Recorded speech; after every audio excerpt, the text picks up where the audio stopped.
So guys, अभी हम बात करेंगे एक्यूट रोमेटिक फीवर की। ये जो एक्यूट रोमेटिक फीवर है वो स्ट्रेप्टोकोकल बीटा हीमोलाइटिक्स बैक्टीरिया से होता है, जो ग्रुप ए में शामिल है। जो बीटा हीमोलाइटिक्स हम इसे क्यों कह रहे हैं, बिकॉज कि वो आरबीसी का डिस्ट्रक्शन करता है इन दी ब्लड अगर प्लेट। इसीलिए हम उसे बीटा हीमोलाइटिक्स कहते हैं। वो स्ट्रेप्टोकोकल बीटा हीमोलाइटिक्स है कि जो मेनली सॉर थ्रोट कॉज करता है और urine upper respiratory tract infection cause करेगा।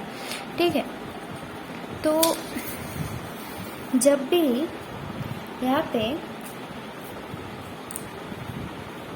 गले में ये स्ट्रेप्टोकोकस जो है उसका इन्फेक्शन होगा तो क्या होगा, इन्फ्लामेशन यहाँ पे होगा।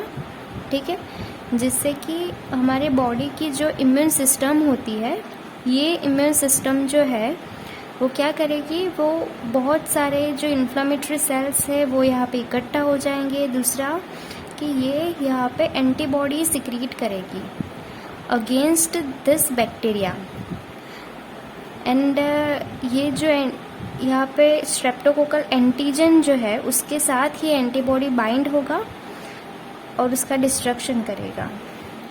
ये जो स्ट्रेप्टोकोकल एंटीजन है वो एम प्रोटीन भी उससे हम कहते हैं।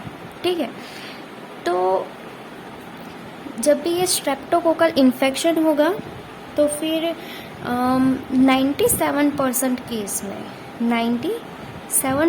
केसेस में ये एंटीबॉडी सिक्रिएट होगी against this M protein and इसका ये डिस्ट्रक्शन कर देगी। बट अनफॉर्चुनेटली 2 to 3%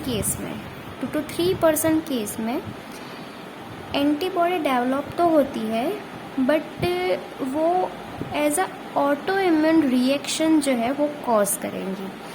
अब ये जो एंटीबॉडी है वो हमारे बॉडी में नॉर्मल प्रोटीन्स होते हैं जिसका स्ट्रक्चर ऐसे सिमिलर होता है एम प्रोटीन से, तो उस प्रोटीन पर भी ये एंटीबॉडी जो है वो अटैक करेगी, वहाँ पे वो इन्फ्लामेशन कॉज करेंगी। ठीक है, तो ये इन्फ्लामेशन कॉज कर सकती है in the brain, heart, skin, subcutaneous tissue and the joints, because कि ये सारी साइट्स जो है वहाँ पे M protein like proteins present होते हैं नॉर्मली। ये antibody unfortunately in 2 to 3% auto immune reaction cause करेंगी,